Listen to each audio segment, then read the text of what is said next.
அண்ணன் உள்ளிட்ட அனைவருக்கும் அன்பு வணக்கம். தமிழர் திருநாள் வாழ்த்துக்கள். நாம் தமிழர் கட்சியினுடைய பொதுக்குழு கூட்டம், எனக்கு முன்னால் பேசியவர்கள் சொன்னது போன்று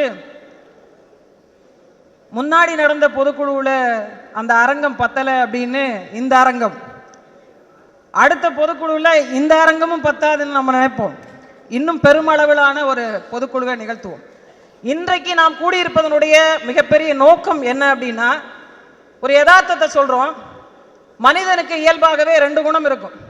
ஒன்று போராடி வெற்றியை பெறணும், இன்னொன்று போராடுபவர்களை வேடிக்கை பார்க்கணும். இந்த ரெண்டு குணம் தான் இருக்கும். ஆனா நாம ஒரு மிகப்பெரிய நெருக்கடி காலகட்டத்தில் இருக்கிறோம். தேர்தல் வருது, வெற்றி பெறுகிறோம், ஆட்சியை பிடிக்கிறோம் என்பது மட்டுமல்ல, நம் நிலமும் வளமும் நம் இனமும் செத்து கொண்டிருக்கிறது, கொள்ளை போய் கொண்டிருக்கிறது.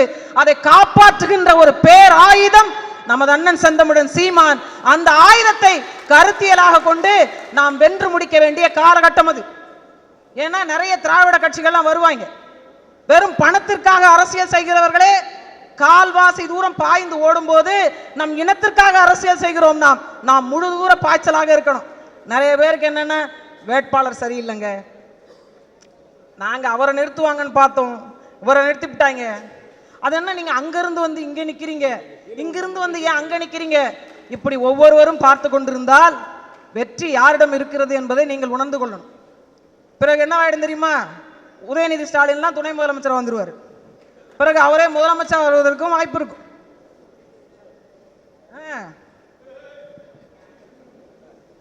இங்க இருந்து வந்து அங்க நிக்கிறீங்க, அங்க இருந்து வந்து எங்க நிக்கிறீங்க?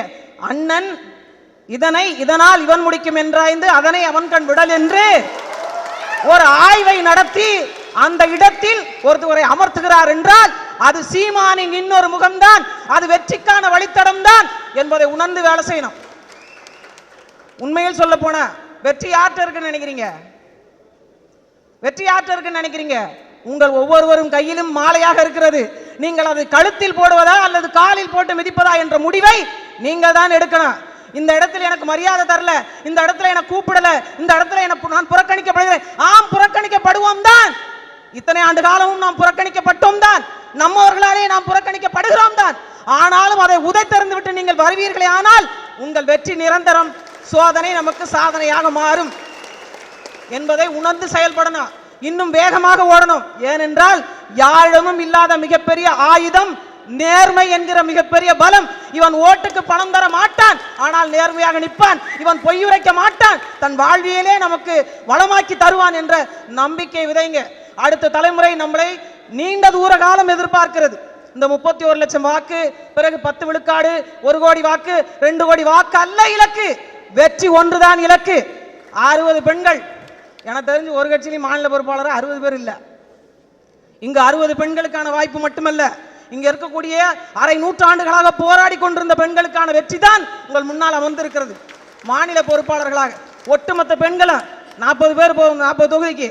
ஆனா 60 பேர் இருக்கிறோம், 60 பேர் இருக்கிறோம். துணிந்து களமாடி இருக்கின்ற பெண்கள் எல்லாம் ஒண்ணு சேர்க்கணும். பெண்கள் இல்லாத வெற்றி இல்லை என்பதை நாம் ஒவ்வொருத்தருக்கும் பறைசாற்றணும். தேடி தேடி போய் பேசணும். ஒவ்வொரு கிராமத்தில் போனாலும் 5 பேர் 10 பேர் 20 பேர் இருக்கத்தான் செய்யறாங்க.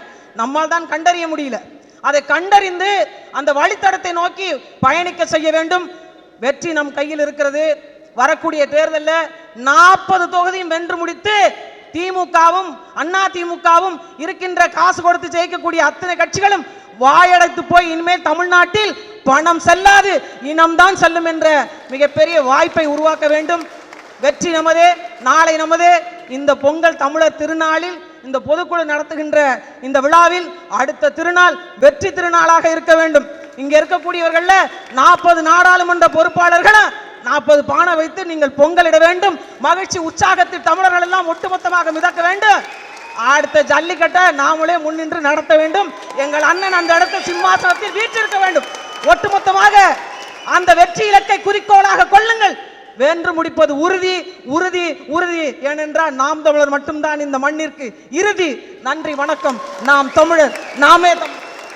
சென்னை வெள்ளத்திலும் தூத்துக்குடி, திருநெல்வேலி உள்ளிட்ட தென் மாவட்டங்களின் வெள்ளத்திலும் தமிழ்நாட்டின் நிழல் முதலமைச்சராக பணியாற்றிய எங்கள் அண்ணன் செந்தமிழன் சீமான் அவர்கள் உள்ளிட்ட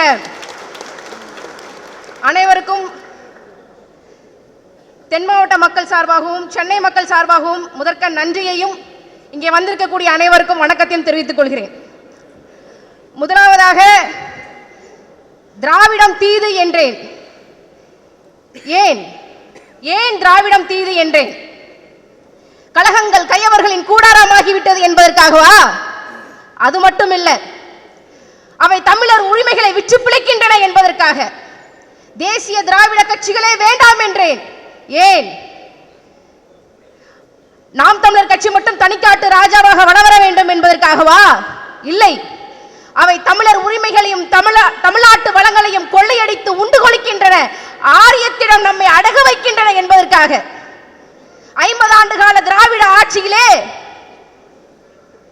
தமிழர்கள் போராடிக் கொண்டே இருக்கின்றோம். முதலில் காவேரிக்காக போராடினோம், அடுத்து முல்லை பெரியாற்றிற்கு போராடினோம், பாலாற்றிற்கு போராடினோம், ஸ்டெர்லைட்டுக்கு எதிராக போராடினோம், பரந்தூர் விமான நிலையத்திற்கு எதிராகவும் போராடினோம், மேல்மா சிப்காட்டுக்கு எதிராக போராடினோம், மருத்துவம் படிக்க கூட போராடினோம், வேலை கேட்டு போராடினோம், வெள்ளத்தில் இன்று போராடினோம், பஞ்சத்தில் இன்று போராடினோம், பஞ்சப்படி கேட்டு கூட போராடி விட்டோம். ஐயா, தமிழர்கள் இப்படி போராடி கொண்டே இருக்க வேண்டுமா? போராட்டம் தான் தமிழர்களின் தலையெழுத்தா? இதை மாற்ற வேண்டும். அன்பார்ந்த உறவுகளே, கருப்பின அமெரிக்கர்களுக்காக போராடிய மால்கம் எக்ஸ் கூறுகிறான், crime exists only to the extent where the law cooperated with it. அதாவது சட்டம் எதுவரை அனுமதிக்கிறதோ அதுவரை குற்றங்கள் நடைபெற்றுக் கொண்டிருக்கும் அப்படின்னு சொல்றான். தமிழ்நாட்டில் குற்றங்கள் குறையவில்லை, குற்றங்களுக்கு ஏற்ற தண்டனை கிடைக்கவில்லை. அப்படியே தண்டனை கிடைத்தாலும் அதை குற்றவாளிகள் உண்மையாக அனுபவிக்கவில்லை. இதுக்கெல்லாம் நம்ம கையில் இருக்கிற ஒரே தீர்வு சட்டத்தை மாத்தணும். அதுக்கு சட்டம் இயற்றவனே மாத்தணும், எம்எல்ஏ மாத்தணும், முதலமைச்சரை மாத்தணும், அமைச்சரை மாத்தணும், எம்பியை மாத்தணும், பிரதமரை மாத்தணும். அதற்கு தமிழ்நாட்டு மக்களுக்கு கிடைக்கிற ஒரே ஆயுதம், ஒரே வழி நாம் தமிழர் கட்சி மட்டும்தான். விரைவில் அண்ணன் செந்தமிழன் சீமான் அவருடைய ஆட்சி அதிகாரத்தை நாம் வாழ்வோம். தமிழ்நாட்டை மிகச்சிறந்த மாநிலமாக, மிகச்சிறந்த நாடாக இந்த உலக அரங்கில் பறைசாற்றுவோம் என்று கூறிக்கொண்டு விடைபெறுகிறேன். நன்றி, வணக்கம். நாம் தமிழர்.